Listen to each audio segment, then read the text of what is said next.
Bueno, Hernán, hablemos de esas batallas y amores compartidos con Facundo Ramírez y Luisa Culioc. Bueno, muy bien. Conta un poco de qué trata, cuál es el espíritu que anima el espectáculo. Bueno, de batallas y de amores es un espectáculo en el que intentamos contar quiénes hemos sido, quiénes somos y por qué no, quiénes seremos, a partir de las canciones que cuentan la épica de nuestras batallas, ¿no? La épica de nuestras batallas por la independencia, la épica de nuestras batallas eh, por encontrar una forma de gobierno, aquellas batallas que se dieron en las guerras civiles nuestras, la época de las batallas trágicas, toda batalla es injusta, toda guerra es injusta, desde luego, pero por ejemplo la guerra del Paraguay, por ejemplo aquel crimen que se llamó la conquista del desierto, la guerra de Malvinas, ese dolor tan profundo que tenemos, ¿no? Creo yo que hemos encontrado belleza en el recuerdo, en el repaso de toda esa tragedia argentina, en un momento de tanta tragedia como este, ¿no? Ujú. Reflexionar sobre la tragedia argentina, un poco tiene que ver con eso, pero desde un modo celebratorio, no desde un modo pedagógico, por empezar, sino desde un modo artístico, poético y épico. Lo que hace este espectáculo me parece que es celebrar la épica argentina, esa capacidad que tenemos de renacer de las cenizas. Y vaya si nuestra patria ha quedado en cenizas después de cada uno de los episodios que hemos contado y que vamos a contar en este espectáculo que estrenaremos el 3 de abril en el Torcuato Tazo, ¿no? Sucede que hay todo un repertorio de canciones que se refieren a nuestras guerras.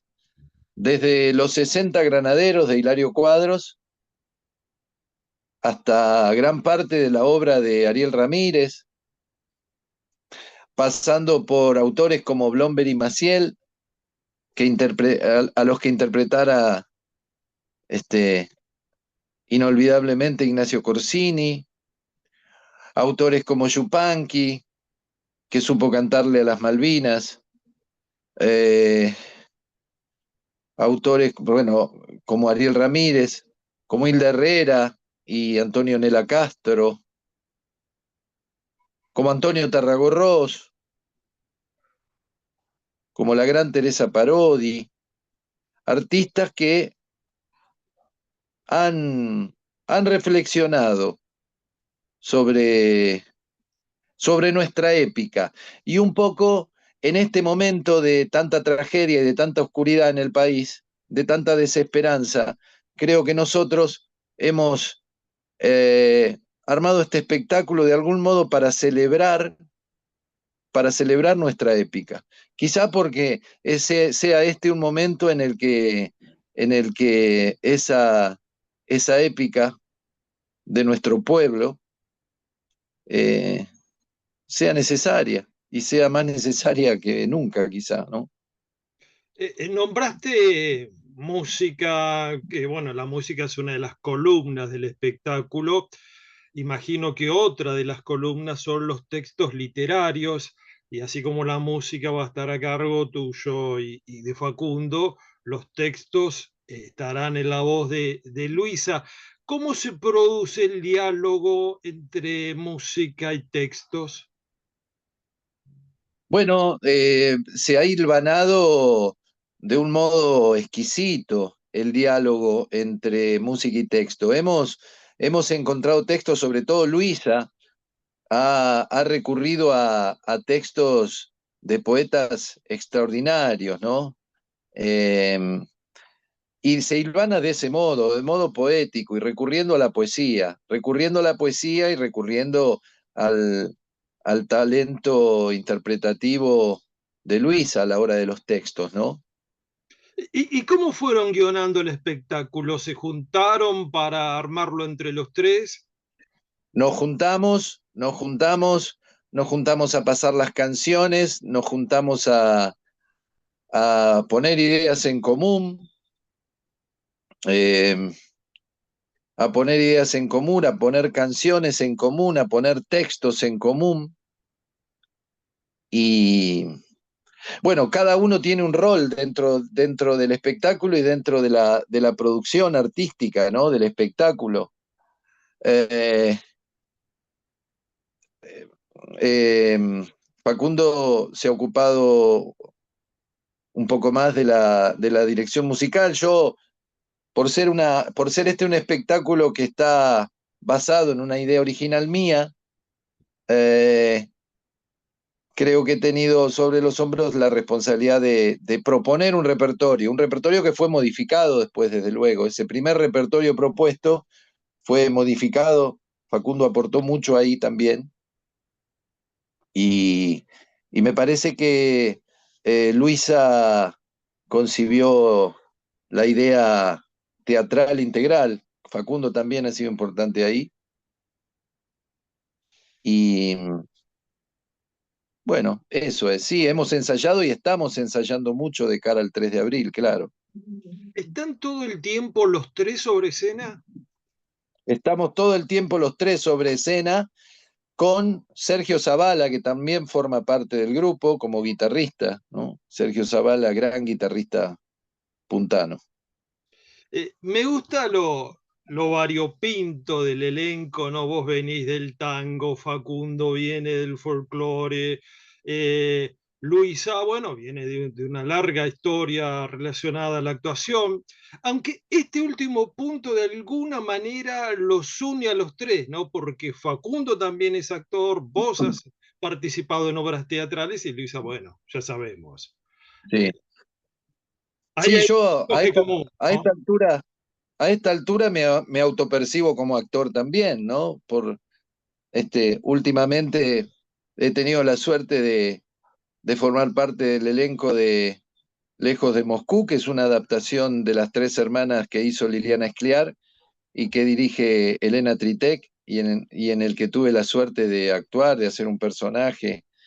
Eh, y vengo haciendo todo un trabajo con Elena Tritek desde hace un par de años, actuando con Elena, más lo que hice antes incluso con Virginia Innocenti. Creo que a esta altura ya soy un incipiente actor, digamos, ¿no? Un novel actor que tiene mucho por aprender, pero creo que ya estoy parado en ese lugar. Así que sí, creo que la actuación, el teatro, en este caso, es un punto en común para los tres, ¿no? Muy modestamente desde mi lugar, pero creo que también.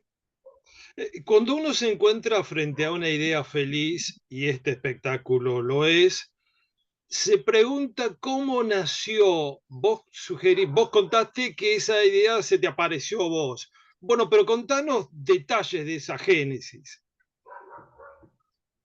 Sí, yo lo primero que pensé fue un espectáculo donde yo pudiera cantar todas esas canciones que no había cantado nunca en público, por ejemplo, no sé, eh, la Zamba de las Tolderías o Los 60 Granaderos o El Sargento de Ayacucho de Hilario Cuadros, eh, las canciones de Blomber y Maciel, La Poncho Colorado de Hilda Herrera y Antonio Nela Castro, eh, La Vida y la Libertad de Tarragorros, la obra de Ariel Ramírez, que no había tenido la suerte de interpretar, siendo que la admiro tanto, pero tanto, tanto, ¿no? La verdad es que nunca había cantado Juana Zurduy, por ejemplo, en público. Ni Adiós a Belgrano, ni Dicen que al Chacho lo han muerto. Bueno, mira, te estoy nombrando un repertorio bellísimo, ¿no? Un repertorio que forma parte de Mujeres Argentinas, de Los Caudillos, obras extraordinarias, ¿no? Que compusiera Ariel Ramírez con Félix Luna, sobre todo. Entonces, originalmente la idea fue concebida para ser llevada adelante con un historiador que fuera desgranando la historia de la épica de esas que cuentan esas canciones. Eh, por alguna razón le conté a mi amigo Facundo esta idea, él, él me propuso llevarla adelante juntos, eso llevó algún tiempo, yo creo que desde aquel primer comentario hasta que dijimos, bueno, vamos a hacerlo, pasó más de un año, creo yo. Más de un año y varios proyectos realizados. Y creo que la idea fue virando hacia lo teatral, un poco por la experiencia que también vengo desarrollando en el último tiempo, ¿no? Empezamos a charlar, hablamos con un historiador, con otro, y finalmente dijimos, pero ¿por qué no le damos un color teatral a esto? Y bueno, ahí vino Luisa a cerrar la idea, digamos, y a concretarla, ¿no? Contabas que no habías interpretado todavía alguno de esos temas clásicos, esas gemas compuestas por el padre de Facundo, por Ariel Ramírez, pero el folclore nunca estuvo ajeno en tu repertorio, ¿no? Siempre No, no, claro. en tus discos hay algún tema folclórico. Sí, claro. Claro, sí, yo soy un cantor argentino, mi estética es el tango, pero yo soy un cantor de música argentina. Por lo tanto, el folclore es parte de em, es parte de la arcilla con la cual he ido modelando el cantor que soy, ¿no? Para mí, tan importante como Gardel es Alfredo Citarrosa o, o el mismo Yupanqui o Hilda Herrera, ¿no? O yo qué sé, o los autores de la música cuyana, como puede ser Félix Dardo Palorma o Hilario Cuadros o Buenaventura Luna. Son, son autores que hacen al cantor que soy tanto como Horacio Salgán o Aníbal Troilo, ¿viste? O como te decía, Carlos Gardel. Y lo mismo me pasa con el rock.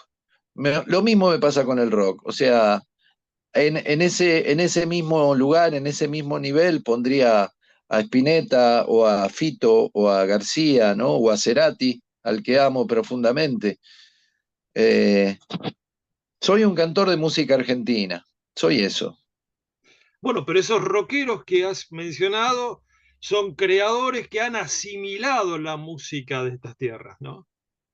Absolutamente, sí, sí. No sé por qué mientras te nombraba Cerati, pensaba en Fuerza Natural, su último disco, ¿no? Que tiene tantos colores criollos, ¿no? Por cierto, participa eh, Domingo Cura en alguna de sus canciones. Eh, así que sí, claro que sí, por supuesto, por supuesto. Tenemos un rock, los argentinos, que, que ha tomado una forma tan personal, tan de acá, tan distinta a todo lo que es el resto de la canción internacional, que me parece que ya es parte de nuestra tradición musical, ¿no? Aprovechemos que no están presentes para que hagas una pequeña semblanza de Facundo Ramírez y de Luis Acuña. Bueno, Facundo Ramírez es un pianista de un virtuosismo extraordinario, eh, de una personalidad extraordinaria también, ¿no? Tiene, me parece, la virtud de haber tomado un legado y, y haberlo este, haberlo hecho propio y haberle dado una voz propia a ese legado tan fuerte, ¿no? Tan fuerte. Es como ser el hijo de Gardel y dedicarte a cantar tango, ¿viste? La puta, Eh, ¿viste? Como ser el hijo de Maradona y querer jugar en el Napoli, ¿viste? ujú, Y, y bueno, creo que lo ha logrado, ¿viste? O sea, le ha dado ha tomado ese legado, como te digo, lo ha hecho propio, y, y, y lo ha hecho, eso, le ha dado una personalidad, ha hecho de ese legado un discurso propio y bello y virtuosísimo, ¿no? ujú. Y en cuanto a Luisa Culioqui, ¿qué te puedo decir de un artista popular por excelencia? ¿No? Es la definición del artista popular, un artista que eh, ha entrado a las casas de millones y millones de personas y no solamente en la Argentina, y es parte de la familia de millones y millones de personas más allá de las fronteras de este país. Eso es un milagro que le sucede a pocas personas, ¿no? Y como es cierto que esas personas, esas pocas personas, están tocadas por la varita mágica o por la varita de Dios o lo que sea. Es cierto eso, pero también cuánto talento requiere esa excepción. Ujú. Y me parece que Luisa es una mujer de un talento extraordinario, de una y de un talento, de una profundidad en ese talento extraordinaria también. Es de una hondura y de una sensibilidad popular como yo hasta ahora no había visto entre los artistas con los que me tocó compartir. Es, eh, es de una sensibilidad eh, muy profunda. Me quedé pensando en lo que hablamos hace un momento en el territorio compartido de los tres, que es la actuación, y pensaba cuánto de actor tiene que tener el cantor, ¿verdad? ¿No? El cantor que al interpretar hace con la voz lo que el actor hace con todo el cuerpo, ¿no? El cantar es una forma de teatro también, ¿verdad? Sí, yo creo que hay una condición de intérprete que comparten el cantor y el actor. Después, según el estilo, el cantor tendrá más de actor que de cantor o más de cantor que de actor, digamos. Pero eh, creo que lo que prima ahí es la condición de intérprete, ¿no? La condición de intérprete que requiere el texto. Eso. Ahí está la clave y ahí está el lugar en el que las dos disciplinas, las dos profesiones, los dos oficios se cruzan. El texto y la condición de intérprete. Ahí está. Sí, y hay muchos actores y actrices que se han animado a incursionar el canto y bueno, lo han hecho realmente bien, ¿no? Rita Cortese, Leonardo Claro. Fabio, Cristina Vanegas. Vos tuviste un espectáculo con Virginia Innocenti, ¿no? Este, Sí. eh, no sé si la inversa se da, digamos, del canto hacia la actuación, pero de la actuación hacia el canto hay muchos ejemplos, ¿no? Sí, yo creo que en el tango hay varios ejemplos que van del canto a...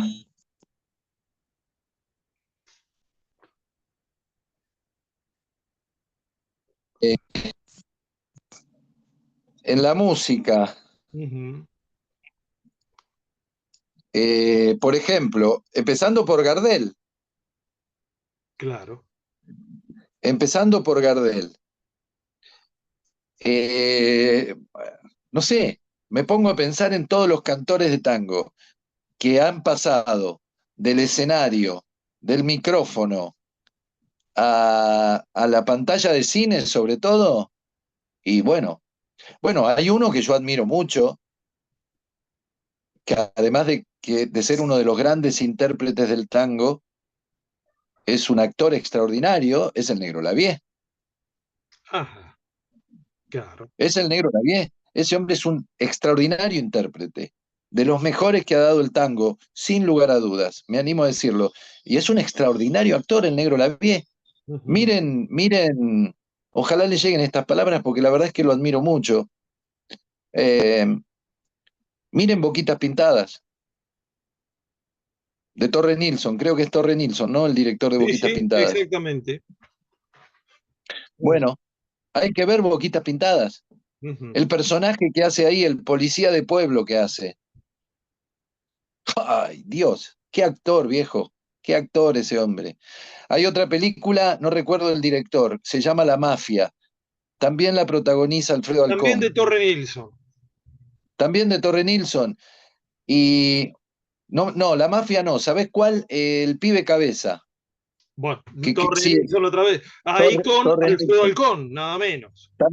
También con Alfredo Alcón. Las tres que, no, la mafia, sí, las tres que te nombré son con Alfredo Alcón de protagonista. No recuerdo si en La Mafia está el Negro Lavie. Yo creo que está en el negro, en el pibe cabeza. El pibe cabeza, él hace de uno de los compinches de la banda de ladrones del pibe cabeza. Y también tiene una actuación extraordinaria. Ahí lo vuelven a matar también, muere en un tiroteo. Este, en Boquitas Pintadas lo mata a Leonor Manso en el jardín de una casa, porque la deja embarazada y se raja, ¿no? Bueno, ahí tenés un gran actor, pero bueno, quizás el sumum, el que llevó más lejos esas posibilidades es mi gran ídolo, que es Hugo del Carril. Claro, claro. Él es el más grande en eso, el más Ujú. grande de todos, o sea, uno de los más grandes actores argentinos, sin lugar a dudas, qué duda cabe de eso. Y quizá, junto con Fabio y Torre Nilsson, el, Director. el, el gran director de cine argentino, ¿no? El gran director. Y de bueno, pero como te digo, a partir de Gardel, pasando por Hugo del Carril, que es el que viene a ocupar el lugar que deja vacante Gardel cuando se muere. eh, Hasta el negro Vidal hizo películas, ¿entendés? Hasta Jorge Vidal filmó películas. Guillermo Fernández filmó películas en los años 70. Ujú, Guillermito, cuando era Guillermito, ¿entendés? Eh, yo qué sé, Virginia Luque. ujú. Virginia Luque, El patio de la Morocha. El patio de la Morocha. Después hay una película que hace con Virginia Luque, extraordinaria, con Miguel Aceves Mejía, el, el, el cantante mexicano. Ujú. Eh, no me acuerdo cómo se llama. Eh, qué sé yo, ¿quién Bueno, más? la Bueno, Tana Hugo Marcel, Rinaldi. La Tana Rinaldi la, también. la Tana Rinaldi, el personaje que hace la Tana Rinaldi en Fun es un gran amor, ¿te acordás? Sí, señor. Sí, con Pepe Soriano. Con Pepe Soriano. Eh, Creo que hace de la madre de Andrea del Boca Ujú. ahí. Es extraordinario el personaje cuando entra la Tana Rinaldi ¡puf! Es impresionante. Hugo Marcel, Ujú. Hugo Marcel, en los años 60 y 70, Hugo Marcel y sus películas, eh, qué sé yo, Alberto Castillo, no sé, mirá, Bueno, es en una el tango, casuística muy abundante. Yo pensé que había casos excepcionales, pero no, son, ahora que hacemos memoria, son son un número muchos, y no importante. tiene, y tiene que ver también con el negocio, desde luego, porque estamos hablando de artistas que fueron muy populares y muy vendedores. Yo creo que de todos esos, de todos los que estoy nombrando, bueno, la Tana Rinaldi, Virginia también, pero de los hombres, de los varones, yo creo que los grandes actores son Hugo del Carril y el Negro Lavie, ¿no? Hernán, si yo digo Rubén Juárez, ¿Qué Ah, recuerdo te viene? Rubén Juárez, me viene el siguiente recuerdo. Eh, Corría el año 90 o 91, concurso de cantores en el Café Homero. A mí me había presentado un amigo en el bar del Chino, en Pompeya. Ahí me escucha cantar a alguien y me invita a que participe del concurso de cantores en el Café Homero. Eh, Me invita a participar y me inscribo. Eh, Era una tarde, quizá un miércoles a la tarde, un martes a la tarde, invierno, hacía frío, era un día muy gris, me acuerdo, quizá lloviznaba. Y recuerdo un hombre gordo sentado al piano, que tocaba el piano con los tres dedos de cada mano, tocaba así, ¿no? Ponía las manos así, tocaba con los tres dedos, con un swing espectacular. Años más tarde me enteré que ese tipo se llamaba Quique Greco y era bandoneonista. Ese día tocaba el piano de un modo como los mejores pianistas del tango, pero era bandoneonista y era mejor bandoneonista todavía. Estábamos ahí, éramos unos 20 muchachos muy jóvenes, pibes, no sé, el más grande tendría 25, 26 años, esperando al bandoneonista que nos iba a acompañar para concursar. Y apareció el bandoneonista, era Rubén Juárez, con el fuelle blanco bajo el brazo. Bueno, empezaron a pasar, seríamos unos 20. A mí me tocó, suponete, en el lugar 10, ¿no? Bueno, había que cantar una canción cada uno. Yo tenía un look un poco hippie, ¿no? Fui con una boina, tenía el pelo largo, fui con una boina así medio Che Guevara. Y cuando Rubén me ve acercarme, lo codea al pianista y le pregunta, ¿y este? ¿Viste? Como diciendo, ¿este qué viene a cantar acá? Había que cantar una canción. Rubén me hizo cantar 4 o 5. Sí. Bueno, gané la ronda y el fin de semana tenía que ir a actuar. Me pidieron los datos, dejé el número de teléfono, mi nombre, y llegó el fin de semana, tenía que actuar y no sé por qué, no fui, no fui. Yo cantaba, no sabía muy bien qué hacer de mi vida en ese momento, cantaba, no estaba decidido a ser cantor. Vivía con mis padres todavía. Vivía con mis padres, pero como vivía en Claypole, a unos 20 y pico de kilómetros de Buenos Aires, y estudiaba acá, trabajaba acá, por ahí me iba el lunes, martes de casa de mis padres y volvía el lunes siguiente, pasaba varios días fuera de casa. No había celulares, entonces la comunicación por ahí era más compleja que ahora, ¿no? No hablábamos por teléfono todos los días por ahí. Entonces, bueno, sí, suponete que me voy el jueves no sé, el jueves de mi casa, ¿no? Después de haber ido a concursar, de haber clasificado, eh, pasa el fin de semana, no voy, y entonces vuelvo el martes, suponete, a mi casa. Vuelvo el martes y mi madre me pregunta, me dice, me llama, ¿no? Cuando llego a casa, me llama, vení para acá. Me dice, escúchame, te llamó Rubén Juárez. ¿Cómo que sos cantor de tango vos? Sí. Digo, bueno, no sé qué, empezamos a charlar, me dijo lo que habló con Rubén y me dijo, eso sí, me dijo que te diga algo, me dijo que te diga que no dejes de cantar nunca. Y bueno, acá estoy charlando con vos. Le hiciste caso. Muy bien. Me hice cantor de tangos ahí, me hice cantor de tangos ahí. ¿Y lo volviste a ver a Juárez? Lo crucé una vez, sí, lo crucé una vez que coincidimos años después en en un espectáculo, una especie de festival. Me tocó cantar antes que él. Nos saludamos, era todo muy rápido, él estaba rodeado de mucha gente, yo bajé del escenario, me felicitó, no sé si se acordaba de quién era, no sé si se acordó de aquel chico de, de pelo largo y de boina a lo Che Guevara, yo ya era otro. Ya era un cantor de tangos, de traje, de pelo corto. No Surge sé si se otro, acordó. surge otro nombre, Tute. Contá Tú te alguna un historia amigo. compartida con él. No, y tú te es un amigo. Tú te es un amigo, es un hermano que me ha dado la vida, con el que hemos compuesto muchas canciones. Uf, imagínate, tengo tantas anécdotas con él, tantas anécdotas. Eh, a tú te le debo mi amistad con Nelly Omar, por ejemplo. Pero bueno, una anécdota con él. Una noche yo estaba en mi casa, yo vivía en Liniers en esa época, vivía en Liniers y este, yo te sigo hablando, Sí, pero sí, me voy a mover por mi casa, por eso bloqueo tranquilo. la cámara. Vivía en Liniers y no había celulares en esa época. Y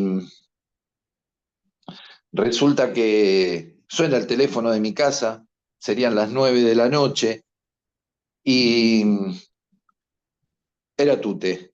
Y me dice, ¿qué estás haciendo? Le digo, no, estoy acá en casa, me voy a quedar acá, no sé qué, no sé cuánto. Me dice, bueno, escúchame, vamos a ver al negro Dolina, ¿no? Yo soy un fan de Dolina y su programa. Bueno, me dice, vení, quiero que vayamos a ver al negro Dolina, tráete un disco, y se lo damos. Yo lo quiero saludar, no sé qué, le voy a llevar un libro mío, no sé qué me decía. Bueno, y yo no, qué sé yo, pero yo había ido muchas veces a ver al negro Dolina, no era mi plan esa noche, pero no sé cómo hizo y me convenció. Entonces me dice, bueno, te espero por Callao y Corrientes, no sé, me dice por ahí algo. Bueno, me cita en un lugar, me cita en un lugar, en un restaurante, ¿no? Ahí por Pepito Plaza, el restaurante, Pepito Plaza. Bueno, eh,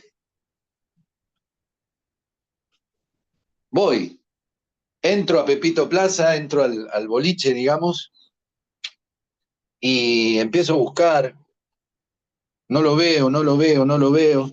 Y por ahí veo una mesa que estaba ya por el fondo del boliche, eh, una mesa que estaba ahí por el fondo del boliche, medio como escondida, y lo veo de espaldas. Y veo que está sentado con un tipo de pañuelo en la cabeza, y digo, ¿con quién está este? Bueno, era Leonardo Fabio. Era Leonardo Fabio. Me dio esa sorpresa, mi amigo me dio esa sorpresa increíble, ¿no? De, Me dijo, vamos a ver al negro de Lina, que por cierto era un plan hermoso, pero resultó ser que la sorpresa era que íbamos a cenar con Leonardo Fabio. Bueno, cenamos esa noche con Leonardo Fabio, que la cena y la charla en sí misma es una anécdota para contarte en otra charla. Eh, pero bueno, ahí te conté una linda anécdota con mi amigo. Bueno, pero nos dejaste picando ahí ese tema nada menos que con Leonardo Fabio, uno de los más grandes artistas argentinos contemporáneos. Algo, una ráfaga que te acuerdes de esa conversación. No, uf, bueno, eh, me acuerdo que le llevo un disco en el que tenía una boina parecida a la que usé esa noche que conocí a Rubén Juárez. Y Leonardo Fabio, claro, Leonardo Fabio vio mi carita de nene contento, digamos, ¿no? Al conocerlo. No sé, no sabía muy bien qué decir, ¿viste? Era, era tener era encontrarme con un tipo que yo admiro, ¿viste? Yo ya había visto todas sus películas, ¿te imaginás? Entonces para mí era conocer a Leonardo Fabio, era conocer de verdad un ídolo mío, ¿viste? Un ídolo de la canción, este, un ídolo de mis padres, que yo había aprendido a escuchar y a conocer por mis viejos, ¿viste? Y había visto sus películas por mis viejos. De modo que, nada, mi cara de sorpresa y de admiración, te imaginás lo que era. Y cuando Fabio ve, había una persona del Inca que compartía la cena con nosotros, ¿no? Entonces, cuando le doy mi disco a Fabio y ve la foto de la contratapa, me ve con la boina, y al ver mi cara de feliz cumpleaños, de pibe sorprendido y feliz, a modo de chiste y con una ternura inmensa, burlándose con ternura, digamos, ¿no? Le dice al tipo del Inca, che, mirá, ya tenemos protagonista para cuando hagamos la película del Che.